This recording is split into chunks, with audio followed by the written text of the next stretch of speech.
Hey, everybody, welcome in to another episode of Between Two Yeah.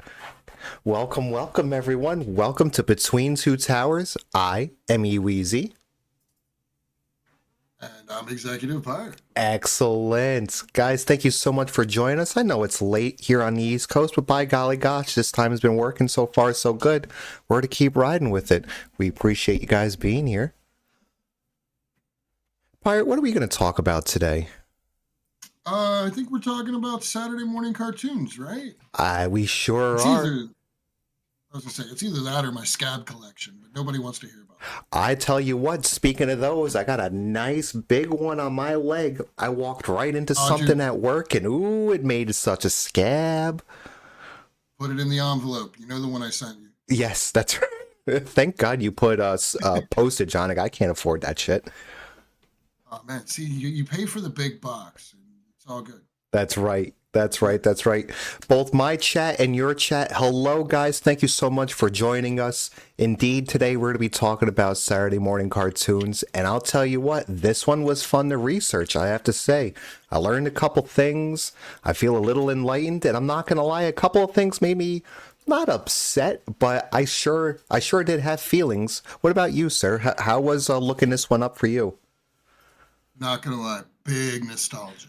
Yeah. Big nostalgia. There was a lot of like, oh my gosh, they made a Tick show, and it wasn't the live action one. Or oh wow, they really did have an Earthworm Jim show. That wasn't just a Sega game, and etc. Yep. Yep. I want to start off right off the bat with a question. What was the first thing you saw that you just, like your inner kid was just, yes. The '90s Spider-Man cartoon. I'm gonna live on that hill five ever. Oh, That okay. it was really specific episodes, like the one where Spider-Man's going around. It's near the end where he's going around and collecting Spider-Man from other universes to go and fight a Spider-Man that had been um, taken and bonded with Carnage. But like one of the universes that he stops in, the Spider-Man of that universe is the voice actor for Spider-Man in that show. So he's Okay. like, "Look, I have no powers. I literally stand in a booth and voice the character." The show got really meta, and it was like the first time I'd ever seen a show step back and look at itself like that. It kind of stuck with me. And I happened, going through this, I happened to like see a thing about that show. It was just like, I was like, all the memories came hitting me at once. Yeah, yeah, yeah. I like that, dude. I like that a whole bunch. So, looking at the cartoons as I was going through it, I have to say there were some that I totally forgot were like even there. Like Gumby. Gumby, they didn't walk; they ice skated everywhere. They did. They did ice skate everywhere, dude. And that, and another one, Allegra's Window. Granted, for the younger crowd. Allegra's Window. Right, dude? That's what my I'm brain looking it said. up. Looking it up. Got to do it now. I mean, Already in keep going. chat, I I have to got a see good this one. face. Animaniacs. Yeah, I love Animaniacs. I unironically jam out to the countries of the world. The countries and the capitals in the states. Like that's how I memorized Yes, most of my capitals is listening to that song, dude. yes. What was that? That was so what? Oh Yak. my gosh, I remember Allegra's Window. Yeah, dude, you're seeing the puppets right now. I love the Swamp Twins. Oh man, I Yeah, like dude. the guy that looks like Doug Funny's neighbor. Um, he's got With the the, nose. Yeah, yeah, the yeah, yeah. nose. Yeah. Hey there, Douglas. You want to see my new laser disc player? What up, Ryan Dink. He King? stood for double income, no kids. That's right. Also, why Timmy Turner's neighbors are Dinkelbergs. Oh, dude, Dinkelbergs. All right, I will see your Allegra's Window and I will raise you Gullah Gullah Island. Ooh, with Come Binya and Binya, let's stay dude. together. Mm-hmm. Gala On gala. that Binya legendary Binya. birthday trip to Orlando, I actually got to walk through. They had a replica of the house built as a set that you could walk through. That's It was pretty Nickelodeon cool. Studios. That's the pretty coolest. cool. All right, so another question I have for you to kind of start us off is one of the Fragile rock. Fragile. oh my god, Fragile rock. Fragile Rock just got said in my chat. He's so close. Fragile rock. I love it. Freaking Fraggle Rock, man. Oh, Ryan, thank you so much for that. Yes. Right. Content. There he goes. He corrected it. Thanks, bud. All right, so here's one for you, Pirate, and for both our chats. A staple for the Saturday morning cartoons is a big bowl of cereal.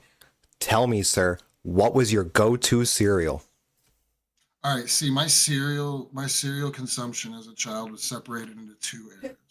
There was my mom was buying the cereal, and there was a lot of Kicks, a lot of cornflakes, a lot of Cheerios. Kicks was the sweetest. There's a Donald Glover bit about it, about like strict parents and non-sweet cereal, and he's not wrong. Kicks was as good as it got. Once in a while, your mom would get that berry Kicks, and life was beautiful. Ooh, And then there yeah. was my dad was doing the shopping. I could get reckless with, you know, absolute decadence like Cookie Crisp or Ooh, Frosted Mini Wheats or Frosted Flakes. Oh, or nice. the worst offender of them all. You only wanted for the marshmallows, Lucky Charms. Oh, yeah. Were you one of those kids that picked all the marshmallows out and left the cereal? I like the cat food. I first off, I'm a soggy cereal dude. I know, wild and crazy. I'm a lunatic. That's one of the earmarks of a Certain psychopath. cereals. Certain cereals. Yeah, certain cereals would do it. No, But get with away, dude. with Lucky Charms specifically, I would eat the cat food first, and I would So you leave can all the enjoy your marshmallows because they're extra Exactly, mushy. dude. Yeah. Exactly. I And got then you. as the marshmallows are kind of seeping into the milk, now I'm starting to get a little bit of flavor along with my cat food. I love that you call it cat food, by the way. That's It's amazing. what it is. It's the same shapes.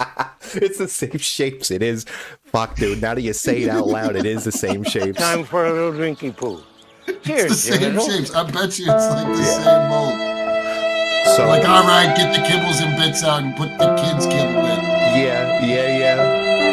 So I was a Pops kid. So like as Me much too. as yeah, dude, I had to have my Pops. And I had the biggest bowl in the house and all that. Were you a single kid? I was in fact a single kid. See, I had a unique phenomenon in that my sister, I had two sisters and a younger brother that I grew up with. All of us, with the exception, like my sister and I were 6 years apart. My other That's right, sister Chris. they're in the same year. So like my sisters and I are 6 years apart, and my younger brother is 6 years apart from them. So there was like a good bracket there, but like they would eat the good cereal, and then they would always leave. They were the I won't finish anything. It's the it's I'm gonna leave just this much in the bottom of the box. You got all the sadness dust and like 3 real bites of cereal. Sadness Thanks for the dust. follow, Canester. It is though, because you get a mouthful of it. You're like, it's like fucking sawdust. Yep. But my point is, I was one of those things that like I stopped being mad about it and started embracing it because I got to do something that none of the other kids could do because they wouldn't finish the cereal. I got to mix cereals, and that's a forbidden land. That like it's real easy to step in and go, ooh, what's this? A little bit of Frosted Flakes with my Cocoa Puffs. I don't mind if I do. And then next thing you know, it's madness. You're mixing Reese Puffs with frosted mini wheats, and Oh. you're throwing in Rice Krispies because, like, yeah, why not? Why not? Yeah. Oh. It's wild. Is that the same mind? I feel like we're tangenting, but I had this thought and I can't help myself. Is that the same thought process as the kids who get like a fountain drink and they just start tapping every single thing Suicide. available to them? Yes. I love it. And you got to do it. Can I make myself drink this? Hey, it's not actually bad. But just because it's not bad doesn't mean it's good. Right. I Right. agree. We are tangenting. We are like far out in left field talking to ourselves and no one else. Yes. All right. So French toast crisp. Yes. Oh, And speaking dude. of, I agree. Last on the cereal, I totally agree with your with your soggy cereal, because there's certain cereals like I saw Captain Crunch mentioned, and again Frosted Mini Wheats. You don't want it right whenever you're carving up the roof of your mouth. You let it Yup. get good and soggy. You got lots of flavor. You can wolf that shit down. It's good stuff. Yep. Also, Calvin and Hobbes. That strip was frequently mentioning Saturday morning cartoons, and I know we both enjoy we both are Fallout enjoyers. Um, Chocolate frosted sugar bombs was his cereal of choice. Ah. And I've always wondered which came first, Calvin's chocolate frosted sugar bombs or Fallout's sugar bombs. Ooh, interesting. So it's what came for who inspired who. Right. Yep. Yep.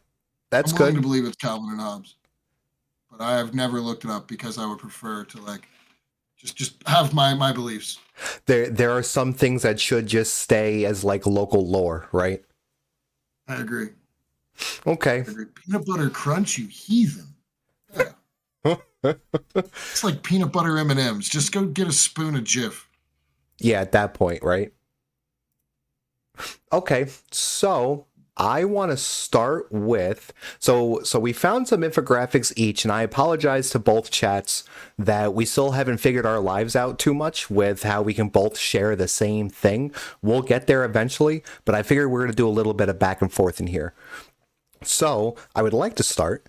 And I would like to start with Warner Brothers has been coming out with, well, they were coming out with things when they were still coming out on discs. They were coming out with 1960s Volume 1. And here you can see the Jetsons, Atomic Ant, Space Ghost, your good old-fashioned Space Looney Tunes. So let me ask you this. When I first saw Space Ghost, I only remember it as like a nighttime show, like before they had like the talk show. Space Ghost Coast to Coast. Oh, you're Right. talking about like Space Ghost itself, like Itself. Hell yeah. but at Yeah. like 3 a.m, Hanna-Barbera block. I remember Yes. this.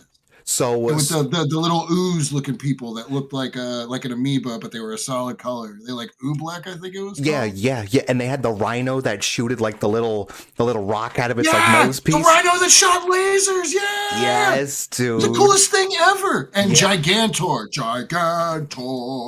bigger than big, taller than tall, Gigantor. Sorry. That's what, so, but I don't remember that being like a Saturday morning cartoon. Like that was like a late night. You know, you've outlasted your parents, fallen asleep, and now you're back to watching things that like, you know, before Nick at Night and all of that. So like, did you find anything like that? Like, or do you remember Space Ghost being like a morning I do, show? and No, I I'll remember see your it Space being Ghost, and I'll add in Cartoon Johnny Network, I think. Quest. Yep. Johnny Quest. Johnny Quest. Yep. Yeah, Johnny Quest was one of those shows that was just like, whoa. You know, you got Haji Sim Salabim. You know, you got the oh man. That was a show for the was boys, wild. man. You had the two boys, you had the two dads. Like that was just for the boys, man. Literally the show that inspired Venture Brothers. Ah, really? I didn't know that. Yeah, Rusty is not he's not Johnny Quest. There's actually a straight up Johnny Quest character in Venture Brothers. Interesting. That's a side tangent. We can go off on that later. But, No, that's there good. was Johnny Quest was one of those shows that I really like completely forgot about until I was going down the research rabbit hole for this topic. And like you the Ooblex, like I said, the with the rhino and the lasers. It's just like some wild, almost like Pulp Fiction comics brought to animation, where it's like, why are they on this planet? They just are. Roll with it. We don't have time to explain that. We've got 20 minutes and a poorly strung adventure to show you. Yeah. Huh. You know, like no. Why doesn't the park ranger actually call in animal services to deal with Yogi? Because there wouldn't be a show. Hush. Now watch it. Yeah. If the coyote, yep. If he catches the roadrunner, then you don't have a show anymore. Tangent He on did that. catch Do the you think Roadrunner, though. Acme was really? Do you think Acme ever had feelings about that show? Oh, Yeah, see, I always is Acme like a real company? It sure is, dude. It sure is. Are they related to like Warner Brothers at all? Because that'd be fucking hilarious if S- they're not. They just make rubber bands or something, you know, like So my limited understanding of Acme as a company is they have the same relationship with Coyote and Roadrunner that, and this is going to be the most hilarious comparison ever, that Fago has with the Insane Clown Posse. Like, they're very well aware that they use their product for whatever they use their product for. Those who know, but they don't outright, what's the word I'm looking for, man? Endorse. So yeah. I never once heard, and I wish I kind of researched this because this would be interesting, but never once was it like Wasn't there ever a movie coming out? thing where like Acme was like, screw you guys for making us look like we have bad products. We don't just sell anvils, We don't sell rockets that don't work. Right. Wasn't there a movie just that they got shit canned? I remember hearing about this. Yeah. Acme versus Coyote versus Acme or something like that. Oh. Like it got canceled. If it was ever going to be, now is the time that it would be canceled. You know what I'm saying? Acme Coyote versus Acme.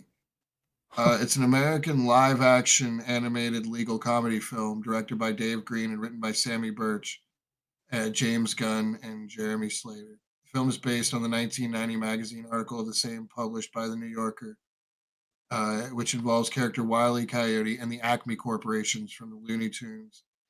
It's like basically, yeah, Wile E. Coyote is suing Acme, That's but I guess it's the fictional amazing. Acme. Oh, thank you for the follow. I really appreciate it. Nice. But yeah, it's wild. Okay. What a cartoon! That was another one that was brought up. What a cartoon, or cartoon. Cartoon Network. Cartoon. I remember that. What a Cartoon was where they would air. It was disguised as a show, but it was really just like them pitching a bunch of pilots. Because I remember seeing Dexter's Lab for the first time. A lot of Gendy Tarkovsky stuff. Dexter's Lab, Samurai Jack. There was a Samurai Jack short. There was a Cow and Chicken short. Ooh. Powerpuff Girls. A lot of those. Ed Nettie. Oh, Ed and Nettie. Ooh, that was well done, sir. Thank you. I like Ed Nettie. Yeah. Oh, yeah. I like that There's a show lot very of great much. lines. All right. The So, garden is overgrown and your cucumbers are soft, Ed boy. It's like, fuck, Rolf. Dude. Damn. top tier insults, dude. Top Rolf tier. didn't play. Rolf did not play at all, man. You dare insult the son of a shepherd? Like, yeah. Like, you know what? Yeah, Two dude, I stupid do. dogs. I do insult the son of a shepherd. Dude. I like that. Life has many doors, Ed boy. Well, what was the other one? It's like, this is the hat of discipline. Do you live in a cave? Bam. Do you live in a cave? All is forgiven. Oh, so good. Every time. I could have that on a loop. Just, this is the hat of discipline. Do you live in a cave? Whap! All is forgiven. On a loop. All is forgiven. Thanks, Rolf. I love chickens double D. Dude, the Canker sisters. Oh, man. Oh, No. Fucking Ed's sister. oh, Sarah dude. was terrifying. The most We've terrifying. all known a Jimmy. Yes, that is very true. We've all known Kevin too. Mm-hmm. I've known several Kevins over my life. Oh yeah. A lot of them named Chris, believe it or not. But Okay. honestly, we all know who the most famous character to come from Ed and Eddie was. And that's Plank. Plank. Yeah, dude. Plank's the man. Plank is the man. Dude, Plank would mess with my head. Like being a real human and like understanding that, I'm watching a cartoon, and B, that, it is what's his face moving him. There were some times I'm like, dude, like how messed up in the head are you that like you as the owner of Plank is still being outsmarted by Plank? I think he was going through a lot. dude never looked like he had it all together. Yeah, I really no. think that kid didn't have a house. He just lived with Plank behind the local crystals. He was That's all right, you did crystal. always find him in the Southern White park, Castle. right? That's what I'm saying. He was always just wandering around. They were never at his house. Yeah. They would go to Kevin's house. They'd go to Ed's house. I mean, damn. Yeah. I never saw that dude's house. We even went to Rolf's farm. Rolf had like property. Oh, that's right. Anyway, we're getting hugely sidetracked. No, that's okay. So I got one here in chat. Rocco's Modern Life. Love Rocco's Modern. I came close to buying a shirt. I saw it. It was on like a Facebook ad I had like a few months ago that they were selling Rocco's shirt. And I kind of wish I bought it. I'm not going to lie. Yeah, that's money right there. I wish I'd have gotten that if I'd have seen it. That's super cool. All right, or Rocco or Rocco's friend? Like, what was his name? The cow. Heifer. I knew that was coming. I just got to add. So Is it Ed? So Ed Big Head and Bev Big Head. Oh, the big heads. Yeah, no, I was Yeah. talking about what's his cow friend's name? Oh, Heifer. Ren and Stimpy. Is it just Heifer? Yep, just Heifer. Ren and Stimpy's a great one too. Yeah. Yeah. Angry Ooh. Beavers. Super fun.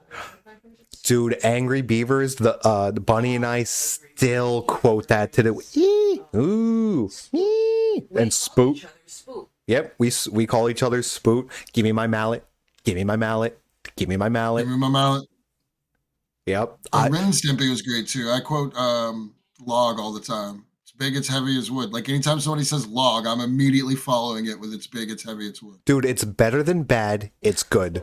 It's better than bad, it's good. That's another great one. Yep. Everyone needs a log. Try a new log for girls, and it's just log in a dress. Yeah. Oh. Powdered toast man. Oh my God, Powdered Toast Kablam. Man. Kablam was a show that I never got to watch at home. I would only ever see Kablam on when I was out at like a hospital waiting room or my mom's friend's house, and they were like, "Here, put this on." And I've never seen a full episode of Kablam. I, for the longest time, didn't even know what it was called. I'm like, the show with the guys, Prometheus and Bob, and then the action figures, Oh, and there's the yeah. girl and Kablam the was dude. my favorite Oh, show dude, growing up. I thought it was a fever dream for the longest time. A fever Not dream. gonna lie. Oh, And yeah, dude. Doug. I completely agree with you on Doug. Yeah,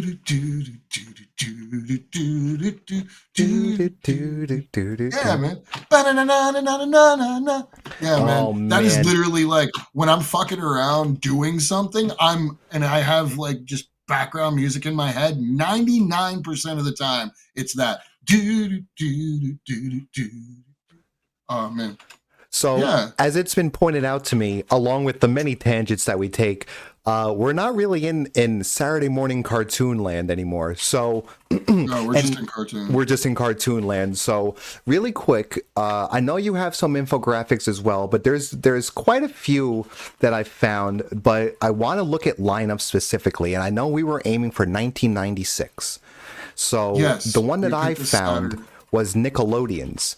And so this is up on my stream, guys. If anyone's watching me, you can go ahead and go full screen to try to take a look. But really, I'm just going to start reading a few out. And it goes all the way to 7:30 in the evening.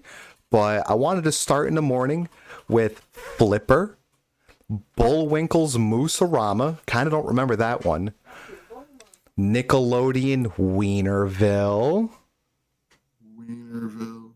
Beetlejuice, Looney Tunes, Gumby, and the I Rugrats. don't think I watched X-Men. I was more into the Batman animated. What do you got for me, sir? I know you got yourself a list, right? I do. Okay, so we went with, I do believe it was Saturday, April 6th, 1996. That way we were operating on today. Yes. Let's see. Hey, there we go. It's going to be really hard to read, so I'm just going to go with it. Yeah, dude, go for it. But we had opening on Fox Kids, Saturday, April 1996. It started the broadcast with Where on Earth is Carmen Sandiego? Ooh. Ooh. I loved that show. The game show, it was amazing. Where in the world is Carmen San Diego? That show was literally built around that a cappella group, and without it, it wouldn't have been as good. Yeah. Also, that is why that show is the reason that if somebody like, I fail out of like say Battlegrounds on the first round or something like that, it's like, well, you're not going home empty-handed. We're going to send you home with a full set of Encyclopedia Britannica. Oh. Then you had, let's see, moving on though, you had Casper. I do remember the Casper cartoon. Ooh, I It didn't remember the last very Casper long. cartoon. Yeah. You also had Mighty Morphin Power Rangers, followed by Masked Rider. I do not remember Masked Rider at Masked all. Rider. Yeah, I don't remember that one either. Then you have that Spider-Man show that I was talking about, Yes, sir. followed by X-Men, the best, the 90s X-Men. Um, then there was the animated Tick show, the Tick versus the Big Nothing. And then they ended with a show that I rarely ever watched. If anything, it was just to assert my last claim over the TV before I knew I lost it for the rest of the day. I was generally booted out of the house to go wander. Don't come home till lunch, Yeah. dinner. Was Life with Louie. It was in the same Ooh. way that like Bobby's World was a kids animated show made by Howie Mandel. Life with Louie was Louie Anderson. I'm Louie Anderson. I don't even know Yes. if that's a good one. But like it was really just him. The episode, the show would start, get the theme song. He would show up all live action. He'd be like, set up, punchline, lead into the episode. You get the animated thing, and then it would cut at the end to him, pithy joke to end on, credits. Yep. That was the same formula. But that was Gargoyles. sorry. Oh, Gargoyles. I think that was a Disney afternoon show. So the new list that I have up here is for ABC Saturday mornings. Got Jungle Cubs. Remember Jungle Cubs, dude? No. Street Sharks. Schoolhouse remember Rock. Street Magic School Bus. Look at that. Schoolhouse Rock. I'm just a bill. Conjunction junction. What's your function? The Magic Lolly, lolly, School lolly. Bus. Get your adverbs here. Magic School Bus was the OG, the GOAT. The GOAT. Yeah, dude. And the Magic School Um, Bus. I would like to hijack this podcast once again to stand up on my freaking soapbox. They made a new Magic School Bus show, and I don't know who the damn lady is. It's not Miss Frizzle. It's what it should be. I don't care who it is because it's not either of the people that it should be. It should be one of two kids that grew up to become a teacher, and they should be taking kids off on the Magic School Bus. And Yeah. it should be Arnold. Realistically, should be Arnold because he was the stick in the mud, and I could see it being great that he came around and became a teacher, inspired by Miss Frizzle, and he's a flippin' redhead. Or Carlos, the guy that made all the terrible puns, because he was also always invested in the lessons. Yeah. Carlos was the one that they would be like, she'd be like, and blah blah blah, and he would have the right answer. Yep. But Oh, it's that'd not. be good. It's some other person. Shareholders. Right. Shareholders. Telling you, at me, guys. Just at me. I will give you good ideas. You can just give me like $1. I need to eat. Grog ain't cheap. Oh man. Okay, well I have here I'm sorry, were you done with your lineup? Yeah, go right ahead, dude. I have Fox Kids. Or no, I'm sorry, I already did. I think I did Fox Kids. Yeah, I have Kids WB. That was my domain. I didn't really catch the PBS or the ABC Kids. My dad liked to flip. He hated commercials, so he would flip to different channels.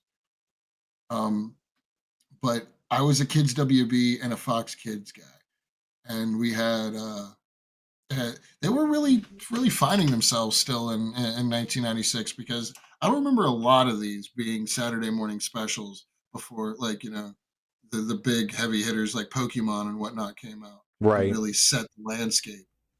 You had 8 a.m. the Sylvester and Tweety mysteries. Yes. Holy crap, yes. Those were the Saturday morning cartoons. The basic gems. Yep.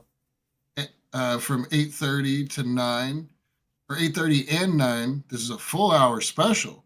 Or no, I think it was they just ran 2 episodes back to back.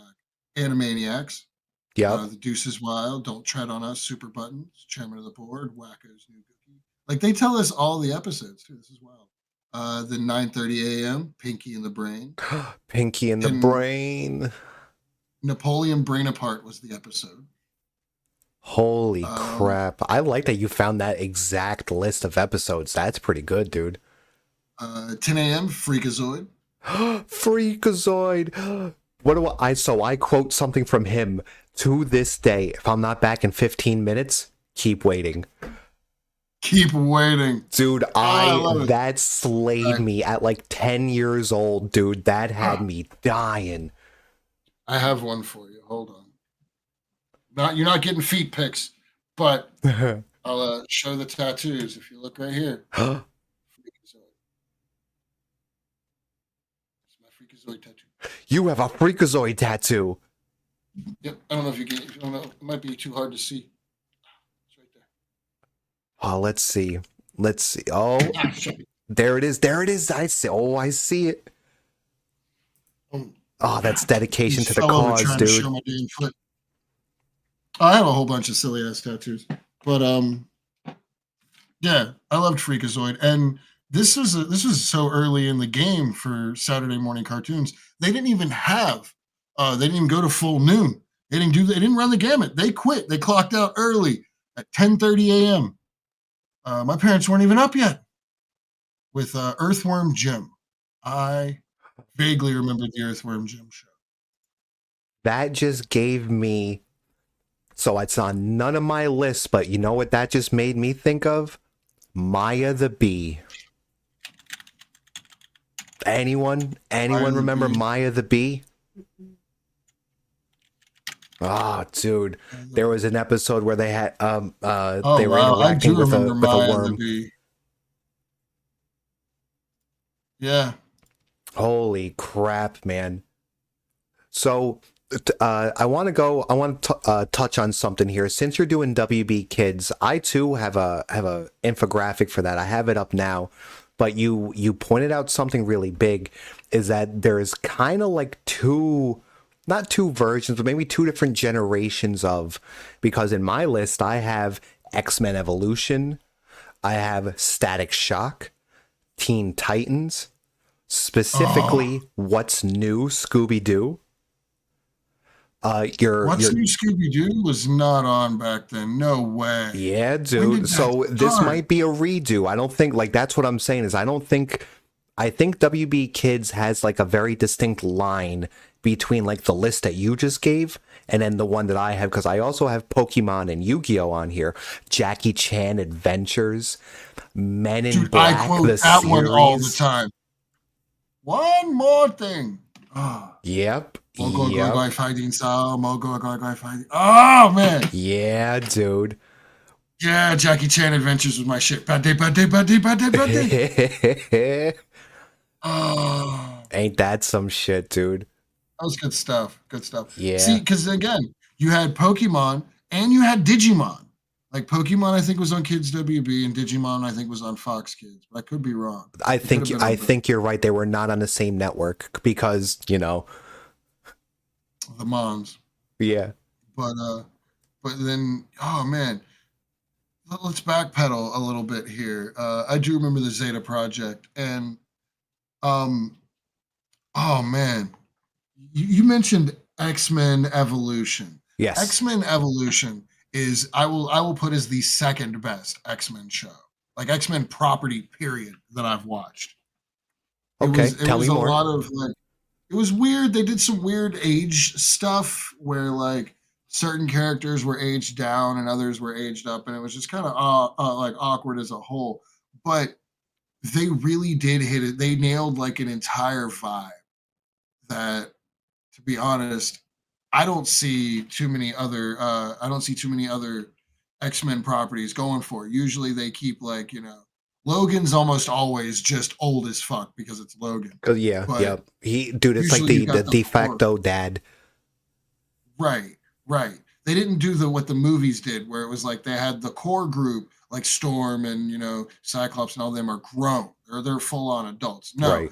these guys are all just teenagers in high school. It took them back to being teenagers, and it was wild because it did a thing that is usually reserved for Spider-Man, where you try and have the social life and save the world. Yes. Which is a very like a very well used trope. Like even I mean crap, we were talking about Rick and Morty before. Like Morty is still trying to have a normal life, but like no, I have to go do adventure things.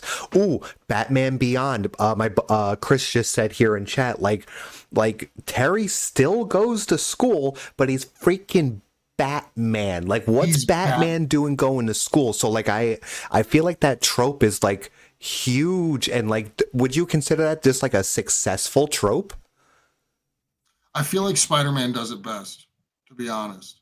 But yes, I do think that is such a successful trope that honestly, it's become the ideal version of Spider-Man. Yeah. The only way that they've managed to have their cake and eat it too is with Miles.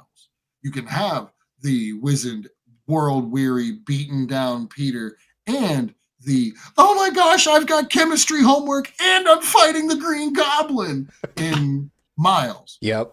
Like you can do both, but for the longest time, it was Peter's not allowed to be happy.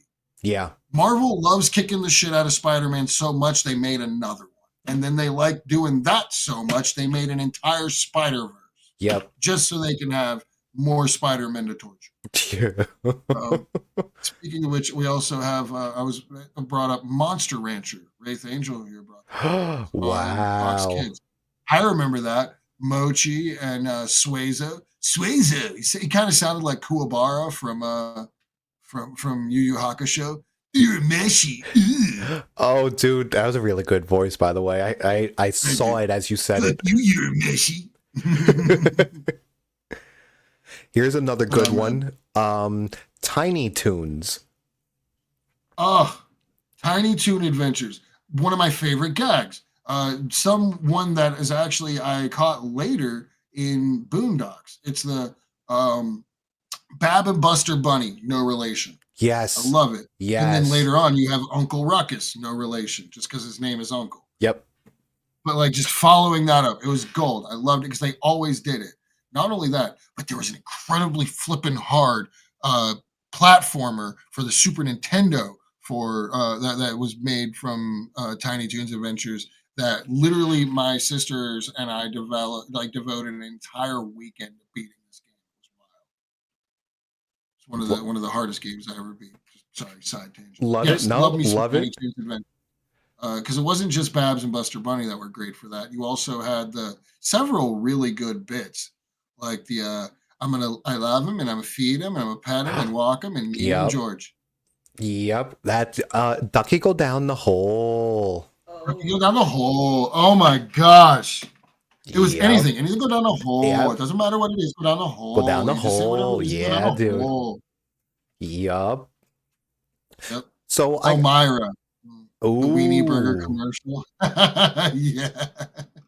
elevator go up, Uh, elevator go down.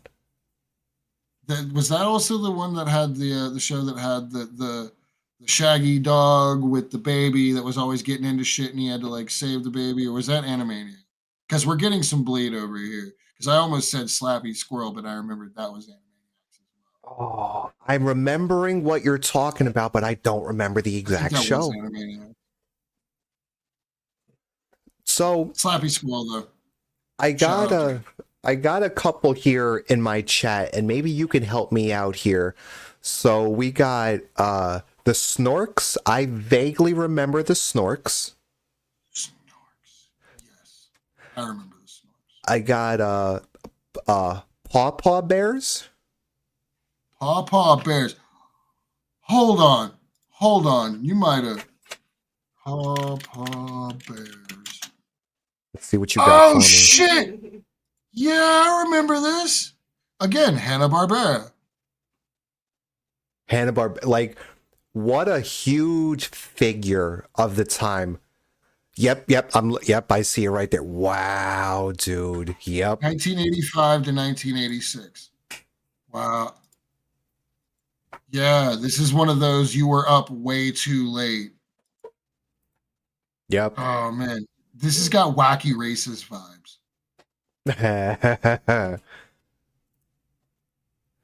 Oh, Wacky Races was a real good one, dude.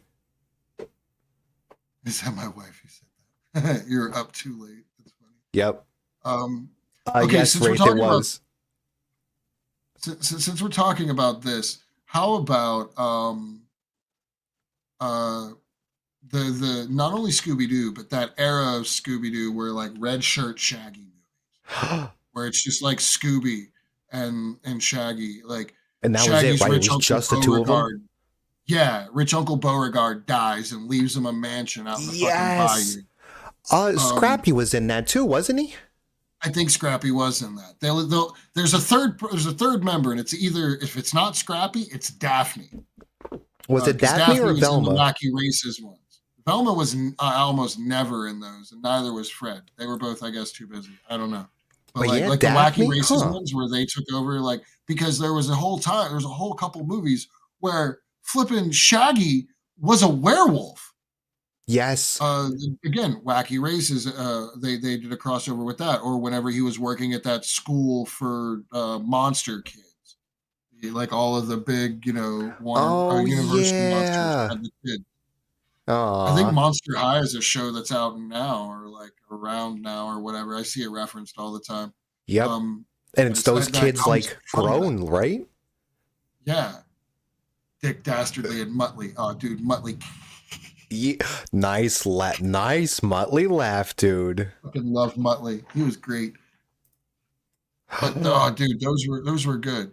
But that also brings to mind the series of Scooby Doo movies where the bad guys were real. Like there was like Yes. a handful of them. There was I want to say three of them. Cyber Zombie Chase, Island. Zombie Island, They were it's very real. terror time again. Oh, dude, that song slapped, Song dude. still slaps. Yeah, it does. Um, Song holds up. you have that, and then the one with the aliens, where Scooby and Shaggy both get a girlfriend, and then both of them turn out to be aliens. Which one was that? I remember. The Hex Girls, yeah, the Hex Girls were Yeah. great. We're Dude, the Hex Hex Girls Girls. is one of them character Fucking development freaking. no, the Hex Girls is a functional band. I'm not even kidding. They're not Yes. just made up for Scooby Doo. They Yes. have albums, Yes. plural, so many. Like I went down a rabbit hole trying to find because there's a song that they had where it was the end of a movie where the Hex Girls got Velma to get up on stage and she sings because she's in heels and she almost falls over. And Yeah. it's wild, and I can never remember what the episode or what the song was called. And I went down a rabbit hole looking for it, and I discovered the catalog of songs for the Hex Girls is flipping massive. Yep. Yep. Oh, dude. But yeah, that's like a young lad's character development of like Oh yeah, future templates. yeah. You know what I'm saying? The Hex Girls walked so Shigo and Raven could run. That's right. That is right, dude. So, I got something here in chat. It's called an honorable mention, but I feel like you and I have completely overlooked the morning Nickelodeon game shows. Nick Arcade, Legends of the Hidden Temple, Figure It Silver Out, Snakes. Double Dare. Oh my goodness, dude.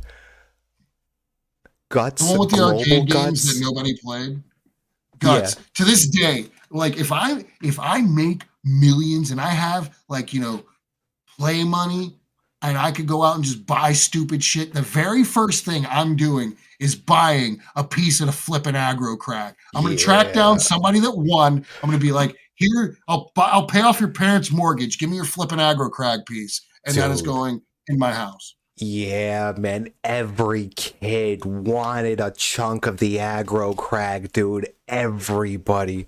Ooh, I got someone, my boy Chris, he knows someone that won. Get out of Oh yeah, town, dude. That's dope. yeah. Get in my DMs. I'll give you a peanut butter and jelly sandwich made with Spite.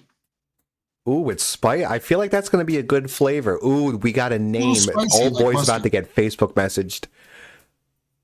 Oh shit! Oh, Wild shit. and Crazy Kids was a good one. Wow. Yeah. Yep.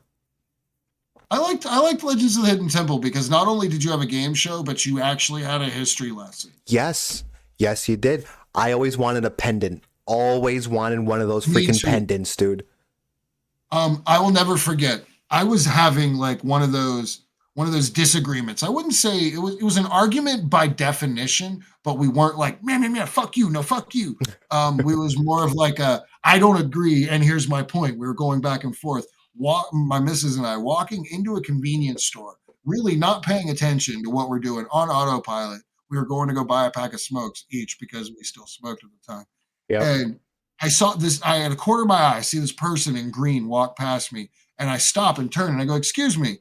And the lady turns around. I'm like, "Are you wearing a Green Monkey shirt from Legends of the Hidden Temple?" And she's like, "Yeah." And it's like full on Green Monkey shirt. I hit the lady with a high five, never saw her again in my life, but I'll never forget that. That is Silver awesome. Snakes. That is Silver Snakes. awesome. And I love that you're saying as in my chat, I got blue barracudas, purple parrots. Like, yeah, dude. Good Red timing. monkeys. Or no, it was green monkeys. Red. What was the red? Red Jaguar. Was it? I think it was the Red Jaguar. Yep, here we go. Start Googling it. I'm doing it. Funny. Legends of the Let's see, what else do I have that. here? Red jaguars, blue barracudas, green monkeys, orange iguanas, purple parrots, and silver snakes. Nice. Oh, You know who won the least amount of temple runs? Like period won the whole game the least? Which team? I feel like I wasn't the purple parrots like really up there? I can actually pull this up again. But Ryan Kane. Shut up, Ryan Kane. so I looked this up because I always wanted to know because I was like, I feel like the Silver Snakes never fucking won. And I was right. They did win, but very few. Okay. Over the series' 120 episode run, just 32 temple runs were completed successfully with a win rate of 26.7%. In terms of the ratio of number of temple runs won by temple runs attempted, the Silver Snakes. Oh, never mind. I am completely wrong. My information is outdated. The Silver Snakes were the winningest team with 38.1% success rate, 21 Ooh. runs, 8 wins over 3 seasons. Never mind. Silver Snakes represent. Nice. Very nice. I always rooted for the purple parrots because grape Skittles were my favorite Skittle. So I always rooted for the purple parrots. I can't say anything. I got interested in Power Rangers Turbo because the theme song kicked ass. Dude,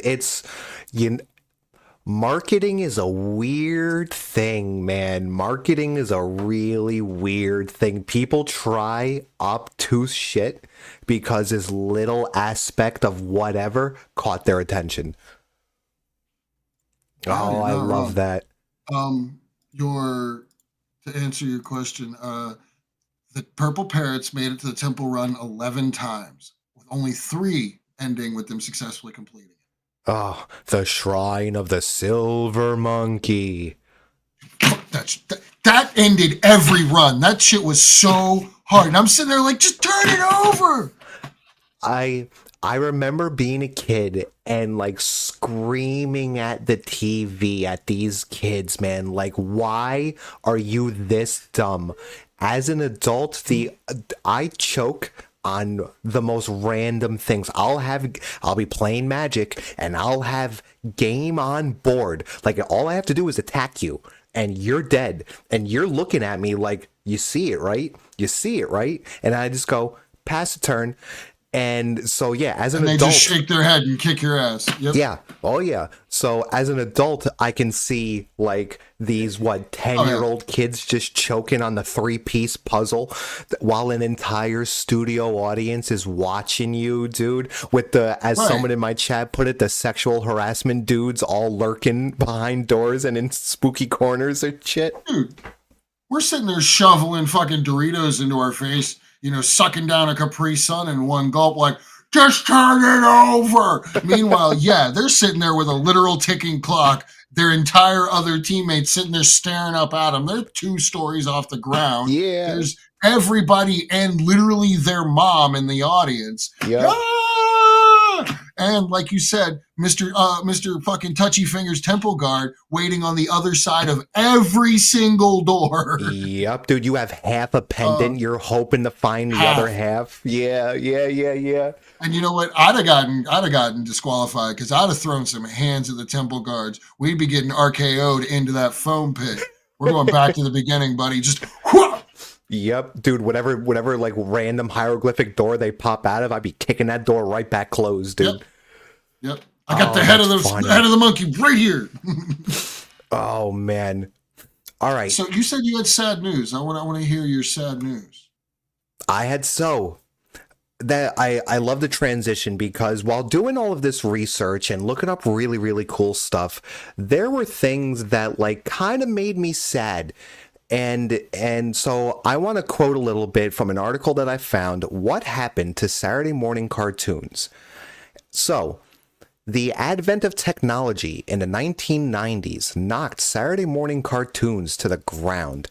Personal computers, ready for this, VCRs, DVD players, and home video game consoles were becoming the way that kids entertained themselves. Cartoons like Teenage Mutant Ninja Turtles, Animaniacs, and Pinky and the Brain kept Saturday morning on life support, which I find that very interesting. Quick stop of the quote is that we covered Animaniacs and we covered Pinky and the Brain. Neither one of us and no one in chat that I saw brought up Teenage Mutant Ninja Turtles. Oh, yeah, true. Like, because Teenage Mutant Ninja Turtles had fallen off really before Saturday morning cartoons really caught on.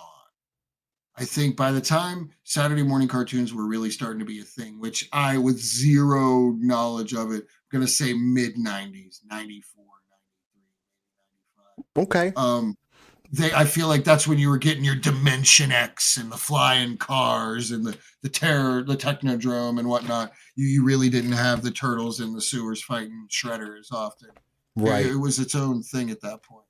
Like I feel like the turtles kind of were falling off, and you were getting more the live action turtles. Oh, the movies were huge, dude. The big puppet even the things. TV show with Venus.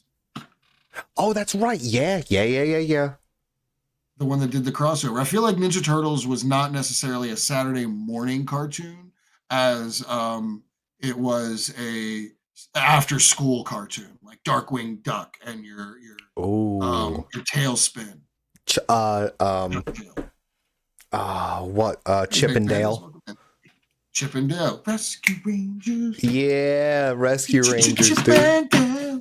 Shit. All right, so they kept them on life support, but the introduction of cable networks like Nickelodeon, Cartoon Network, and the Disney Channel provided alternatives for ways to watch cartoons. Crawling into the 2000s, Saturday mornings were now populated with repurposed reruns from cable networks or cheap cartoons brought in from other countries. Some networks began pulling animated shows off of the Saturday morning lineups altogether and replacing them with, as you put, the live action series that met the educational mandates of the government, like Litton's Weekend Adventure, which took over the ABC Kids block on Saturday mornings with pro-social and unscripted programs. The Saturday morning ritual was officially declared dead when, as mentioned above, the CW network aired the last of the Vortex animated lineup on September 27th, 2014. So, while doing this research and reading all of that, I had to look up, like, what did you mean by educational mandates of the government? And in 1990, the Children's Television Act was passed. And that's why you don't get freaking Ren and Stimpy in the morning. Like, that's why, like, Animaniacs started teaching you about the states and the countries, and they did it in song form for the repetitiveness of the episodes and to, like, drill it into kids' heads. But you really didn't see that stuff anymore. And as you put it, you started getting your after school cartoons. Now the education is done, you're home and you're relaxing. That's where you're going to get your Batman back. You're going to get your other superheroes and stuff like that back. So Power Rangers, then Batman. I remember. Yeah, man. So doing this research, I got pretty sad at the fact that, the government came in and, like, the government came and took our babies. Like, did they have to ruin Saturday morning? Saturday mornings. See, that's an interesting thing because I do remember the sudden influx of shows like your Zumba Foos, your Reading Between the Lions, your Wishbone. I was like, what the hell when did Wishbone become a Saturday morning thing? Don't get me wrong, I love the dog. He was super cute, but, like, they took our dang cartoons. But, like I miss the silly cartoons. I miss whenever, honestly, Ren and Stimpy, not Ren and Stimpy. I'm not a big Ren and Stimpy fan, but your Merry Melodies, your Tom and Jerry's, Yep. your Kill the Wabbit, Yep. Elmer Fudd. That's whenever you really started having things like, for instance, to touch back on that Spider-Man show from the 90s. If you ever watch, Spider-Man doesn't punch anyone. Spider-Man, being how strong he is not allowed to actually punch anyone. He swings into people, he jumps at them, he'll throw things, and he'll web them, but he's never allowed to directly hit them. And if you notice, no one has guns. All the police have laser blasters because they're not actual guns. That was whenever Elmer Fudd lost his shotgun. That was whenever you had, you didn't have, Yosemite Sam basically got canceled as a whole. You stopped seeing your boy. That was whenever, again, you stopped seeing your boy, Speedy Gonzalez. Pepe Le Pew, he got canceled as well. Yeah. You had these, like, iconic roles who were just like, a lot of Tom and Jerry's got cut. Oh. Stuff like this. Yeah. And so I think we kind of made a connection here. I didn't really think about this before, where you have the government came and took our baby, but you really had after school cartoons, because I do remember a distinct change in, like, I wasn't trying to get up on Saturday mornings anymore, but I thoroughly looked forward to racing home after school and watching If my bus cartoons. was late, I was pissed. Yeah, dude. If I had an after school activity, I was pissed. Oh yeah, because there was no DVR. The best you had was that VCR. I remember recording episodes so I could rewatch them later. Yep. I'm pretty sure that my dad has, like, several tapes of the entire run of, like, the first 3 seasons of Digimon, just with pausing it between commercials. Yep. So that way it's just straight the episodes recorded. My grandfather was like that too, man. He would record things for me on tape. When he learned how to work a VCR, dude, it was over. I had everything I ever wanted on tape because he just genuinely had fun doing it. And I never had to worry about commercials, dude. Like, that's dedication to the cause. You know what I'm saying? You're not wrong. And, you mentioned some, the ritual, the Saturday morning ritual. Yeah. And there are aspects of this that are like, it really was. You get up, you get your stuff, you get changed. You're probably still in jammies. You very rarely actually go get, real clothes on, but you get up, you get your cereal, you're sitting there. And it's one of the only times my parents ever let me eat in the living room. And if I fucked up and spilled anything on the carpet, that shit was, But it was, there's a bit of leniency, a bit of understanding. It's Saturday morning cartoons. That's his TV, honey. You leave him alone. Yeah. Kind of stuff. And it was great. you're sitting there, you turn the TV on, but not too loud, just loud, but maybe a little louder than you normally would, that sort of thing. And you get invested. And if you had siblings, it was even wilder because you had the added tension of like, all right, it's a commercial. I got to run to the bathroom. Or you go run to grab something to munch on, or you go do something. Yep. And, you're sitting there, you're not nearly as done as you hoped you'd be by that point. And you hear, it's back on. And you tear an ass across the house, diving over couches just to try and get there and not miss a 30 seconds of this TV show that, for all you know, will never air again. You think that was the advent of parkour? Was kids making it back to the couch in time to catch their show? I think petty theft is the advent of parkour. Purse snatching. I think the need to escape police was the advent of parkour. But it's just off the top of my head. So sure. I don't want to argue it because the more I think about it, the more right you are. I do know that like a lot of like free running comes from that Bruce Lee concept, be like water. The object is to flow over all obstacles. Yes. With the least amount of resistance. Yes. Very good. Okay. So yeah, man, I found it strange that again that the government had to come and take our baby, but that almost natural evolution of like the market to show such a medium. Now, I don't know if I'm using all the right words here, but do you think, let me form it in a question instead. Do you think without any type of government intervention that the Saturday morning cartoon would grow organically? Or do you think that like the article's first point that like the growth of technology, that you had VCRs, that like I had the entire collection of Looney Tunes tapes. Yeah, dude, I owned South Park seasons 1 through 11 on DVD until my roommate stole them and sold them for whatever. But you're not wrong. But I think without the government stepping in, I do believe that Netflix would have killed Saturday morning cartoons, or the kind of content that Netflix would have been allowed to have would have been vastly impacted by things like your Saturday morning and your after school programming. No, you can't have anything from Nickelodeon. No, you can't have anything from WB. There wouldn't be Netflix has Avatar. Right. There wouldn't be stuff like that. Now, I do think we have discovered a nice through line here in that you see the beginning of it with Elmer Fudd losing his gun. Yep. Camera cuts to like things to people getting more. So that led to the show creators getting more creative. Many times you would see people with fates worse than death because they can't depict death due to censorship, such as the Joker gas from Batman the Animated Series. Joker toxin is definitely a fate worse than death. Yep. Yep. Then that led to, okay, well then there needs to be a specific kind of programming. Like there needs to be this much educational. And without that, you're not good. So that cuts out your narrative based shows.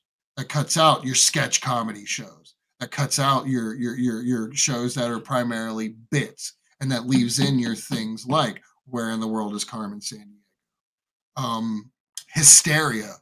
That one I remember being one of the last Saturday morning shows because it was talking about history. But I think from there, you have that through line of like the beginnings of the death of true absurdity cartoons, and if they're going to be watching it, they need to be learning something. Early regulations on educational programming were implemented by, surprise, the FCC in 1991, as ordered by the Children's Television Act, an act of Congress passed in 1990. They included a requirement for television stations to document their broadcasting of programs, which, quote, further the positive development of children 16 years of age and under in any respect, including the children's including, my apologies, the child's intellectual / cognitive or social / emotional needs, end quote, and a requirement for the FCC to use this as a factor in license renewals. Stricter regulations were implemented in '97, requiring all stations to broadcast at least 3 hours of programming per week that is designed to educate and inform viewers aged 16 and younger, and introducing requirements regarding on-air identification of these programs. Wild, There it dude. is. That's the turn right there. 97. Yep, Which is dude. why you notice. I don't know if you ever got up because like shows were real weird. Those channels that showed your favorite shows were real fucking weird around 6 o'clock. If you woke up extra early and you're like, all right, well, I'm just gonna watch this. Nah, you'd catch like infomercials. You'd catch stuff that was not meant for the kids. But Yeah. once you hit like 6:30 or 7, boom, there's your programming, or 8 o'clock even. Yep. So along the lines of history, and we're a little over time, but I think that's okay because you, as part of your research, you learned about a certain individual who like really spearheaded a lot, like on their own, Oh, man. yes. I completely forgot about this lady, Margaret Loesch. Tell us more about Margaret Loesch, sir. Yeah, give me 1 minute. Let me just shiggity. Now, you guys are not going to be able to read this, even if you main screen it, but I'm putting it up here just for my own S&Gs. But Margaret Loesch is an American television executive and producer. I remember reading a cracked article about this lady years ago, and it made me fascinated because it's truly the point of like one person wants this to happen, and they're going to just nag their buddy or their coworker who happens to be in position of power to go, okay, do it, until they did. And it's really things like the reason we got any kind of Marvel TV shows at all, like especially like the kids cartoon shows.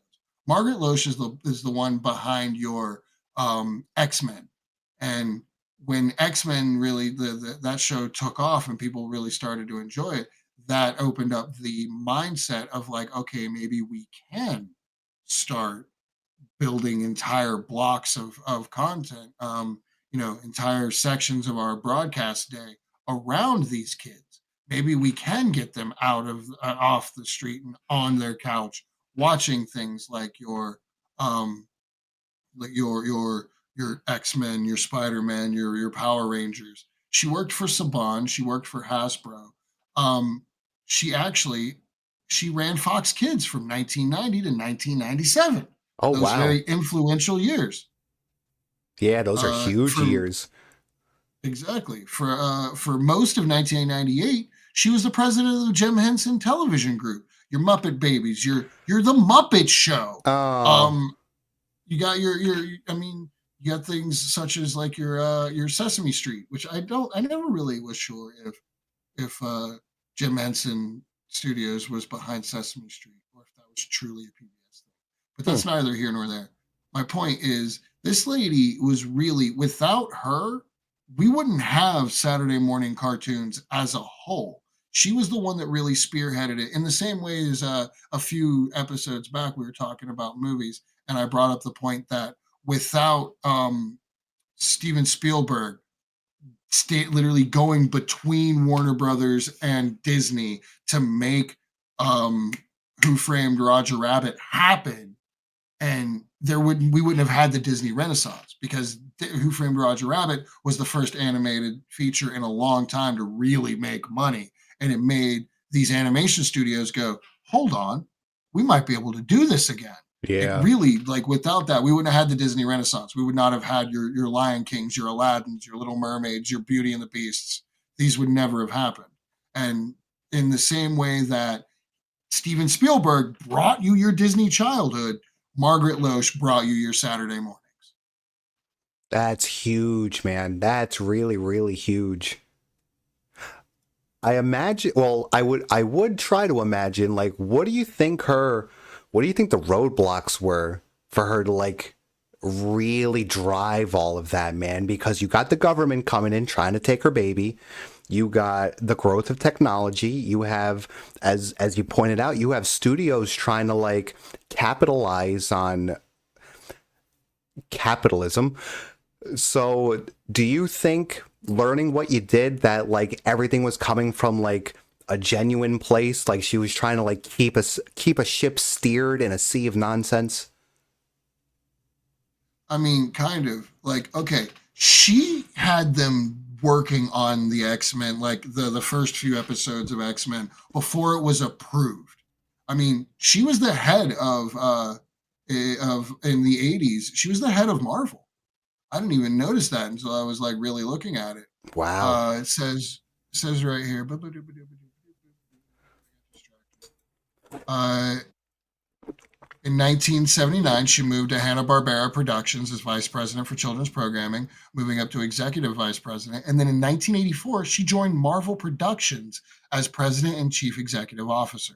Like this lady has had her fingers in almost every single like um, children's media pie, going all the way back to the very shows that you were just talking about being obscure. Like, whoa, I forgot about this. You know, Yeah. your Johnny Quests and your space ghosts. This is truly like you were talking about, like Roadblocks. People didn't want there were like the higher execs didn't want to take the chance on a show like this. I mean, the closest you had was the live action Incredible Hulk. Oh yeah. Oh boy, But dude. she fought tooth and nail to get the X-Men show made and out, and that paved the way. I mean, I'm not going to say that show is what started it all, but I think between her actions and her colleagues, and uh, that your children's act that you were talking about, that's why we had the formulaic ways that Saturdays work. Your first real hour, your first two episodes or first two shows were little kid programming. Those they threw the educational stuff out there to get it out of the way. That was your Eureka's Castle, Oh. your moral stories, Yeah. your Little Bears, your Franklin. Little Bear, dude. That's when you would get those kind of shows. And after those are done, that's when you got your louder, your action shows, your Metabots, your what was brought up earlier, your Digimon, your Pokemon, your X Men, your Spider Man, your Tick. You got Yep. your sillier shows, Yep. and then all ending around noon, whenever all of a sudden it was Matlock. Ooh. Did you watch Nick Jr.? Remember Face? I Yeah, remember dude. Face. Real OGs member Face. Yeah, I grew up dude. with Steve. Oh, dude, Steve, him coming out of nowhere, dude, he broke I me cried. in. Dude, Everybody I cried. sat down at work. I was sitting in the ink room because I was still a screen printer. I'm literally just sitting there, like, just silent crying, watching this. Yeah, Like, thank you, dude. Steve. It really has been rough, man. And Yeah. it just caught me so off guard. And it's funny because it's not the first time something like that's happened. I was recently reading about whenever Elmo, of all entities, asked, "How's everyone doing on Twitter?" And people trauma dumped on Elmo. Oh, no. It was wild. It was like the taking my kids, Elmo. Like I rent's due in 3 days and I ain't got any money. Elmo. Like just trauma dumped on Elmo. Yeah, dude. Holy crap, man. That's so. There's I something to be think said that. about parasocial relationships when you think about it. Oh Sorry. yeah, but like that was fostered, right? Like Oh, yeah, you take because we Blue's grew up with Clues, Elmo. We grew up with Steve. and Like, they talked to us, like they mm-hmm, gave the space for our response, like they mm-hmm, encouraged us yelling at the TV and stuff. Like that was, I think, parasocial relationships done right, because it was all aimed at kids. You know what I'm saying? Like, you think parasocial relationships now with like streamers and things like that, it's adults interacting with adults. And Like and subscribe. yeah, like, yeah. And like that, Sorry, it was the perfect moment. you ain't wrong, dude. And like that skews the relationship, where even using the word relationship comes with like either expectations, or like I have no other word for it, like they're like expectations in there where there's a give and take. But like it's always one-sided, because if you didn't exist, the content would still be there anyway. They don't rely on the response, but you as the viewer, you respond as part of the entertainment. So It's the illusion of interactive TV. yes, exactly. So I think that doesn't get enough credit, where like there are positive parasocial relationships, but it's only with kids. And I bring all that to the point of like, it's really just our generation that like has these, right? So like you think about, again, like streamers, I don't know, insert any one of your, favorite streamers here, and like at some point they have brought up how uncomfortable they get with some of these parasocial relationships. But like I don't really see that being like a young person's problem. I see that being like a millennial problem, right? Do you think that like the introduction to media with things like Blue's Clues and Sesame Street and all that, where they break the fourth wall as part of the That's entertainment wild. package, do you think that kind of almost set the stage for people to I was gonna start say, are you expecting? saying Steve and Dora walked so we could run? Yeah, I think I am trying to allude to that. What do you think of that? That's really wild. I never thought about it like that, but that was really one of the first times. I mean, well, no, I guess other shows did it further back, like your Howdy Doodies and shit like that, where Oh, like sure. there was call outs. It was a Um, host to it. So Bunny brings up something really, really good here. You get I'm in an ad break, but some I want to touch on is hosts. Elvira, we're way off cartoons, but like a host, that paradigm has been around for a while, man. We're breaking the I know, right? But and like talk about first world, like first time crushes, like she broke the fourth wall on purpose as part of the content. and So then you had other shows that did that as well. You had your Animaniacs; they would routinely talk to us. Good night, everybody. oh yeah, Anytime they yeah, did, anytime they did any kind of risque joke, it would be "good night, everybody," or things like that. That hey, this is a kid's picture. They would make their jokes like that, and I think you're onto something because I actively enjoyed content that got meta. Like to circle back to that specific Spider-Man episode, it stuck with me because it was the show stepping back, pulling the curtain back, and getting talking about itself from the confines of the show. And then yep, you have things where like, the very special episode. That was a big 90s trope. They got the Power Rangers episode about bullying, and then it's an extra short episode because they devote like a good 5 minutes to the "Hi, I'm Jason David Frank, and I play blah, blah, blah, blah, blah. And today was a very special episode where we wanted to talk to you about bullying." Like they would do yep, that. And it was like the cameras would like, or not, the lights would come down. Or even more on point, the joke that Fresh Prince did. There's a couple times where they referenced that they were a show. Like, man, if we're so rich, how come we can't afford a ceiling? yes, yes, dude. So to that specific example, like there's breaking the fourth wall for like the joke of it, to like show you Yes. that they are paying attention. And then you have like your Elvira's, you have your where Tales from the Crypt, that like they're talking to you the entire time. They're Like presenters. they're presenters, they're hosts. Like that's their jam.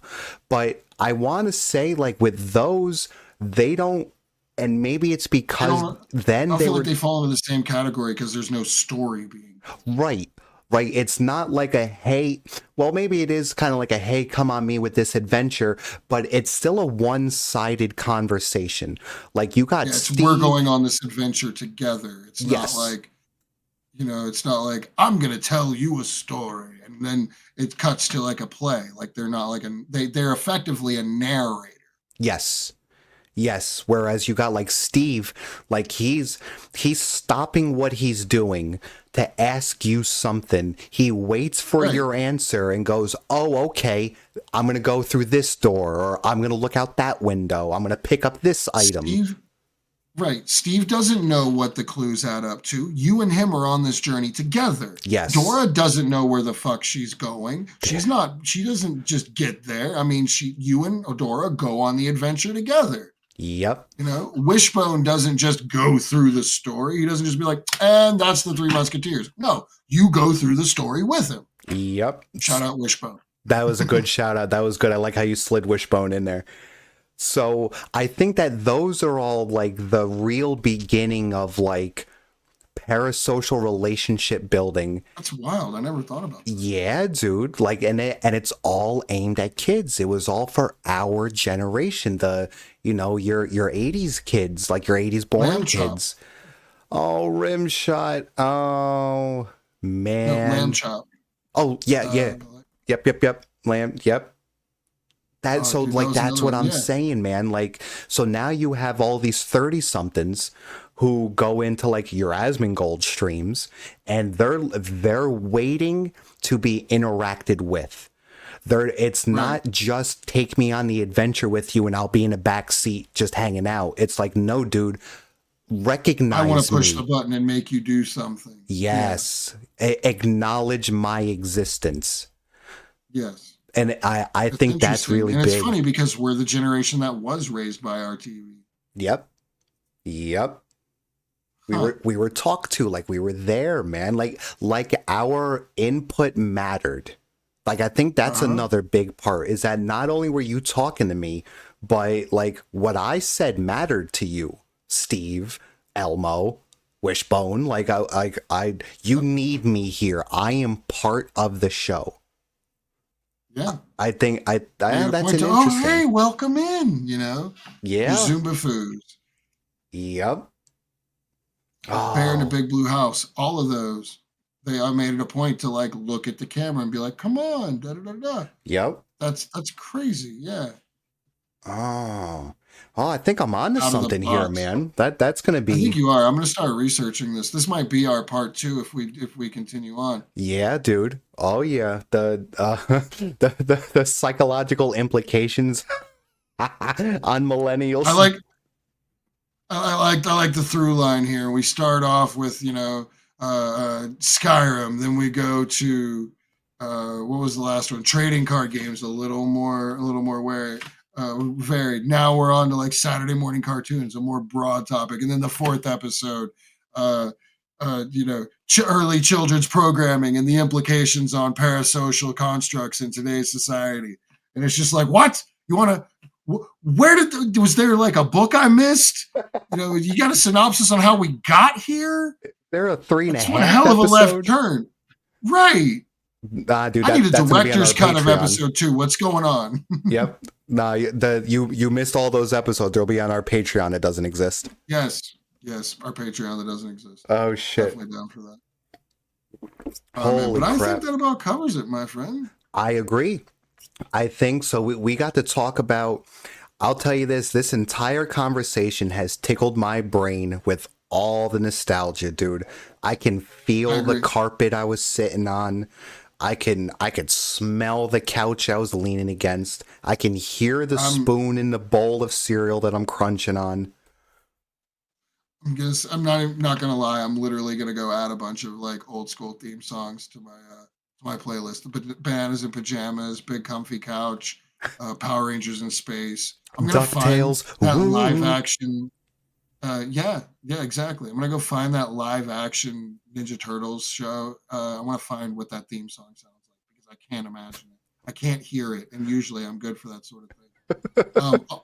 But before we go, I want to leave you with a fun little tidbit. Guess who Steve from Blue's Clues married? Guess who he's married to? Oh. Lunette, the clown from Big Comfy Couch. You shut your mouth. Steve and Luna are married. Did you know that? Luna and Molly out on their Oh, dolly on the big comfy couch. oh, dude, that warms my heart That's right up greatly. there. There's perfect relationships like that, like Luna and Steve. Um, oh fuck, I just had a bunch of them. Macaulay Culkin and the girl that played London in London Yes, Tipton in Sweet Life. yes, They're a dude. couple.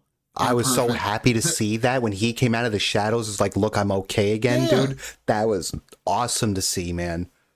The guy that made Hunter x Hunter and Yu Yu Hakusho is married to the flippin' lady who came up with Sailor Moon. Really? Dope. Yes, That's that's what I'm cool. saying. It's like fucking fairy tales, shit, man. But I could go That on is some about that fairy sort of tale thing. shit. So I'm gonna do one more too, only because my boy in chat he wants to call it an honorable mention. These aren't cartoons, but he brings up a good point.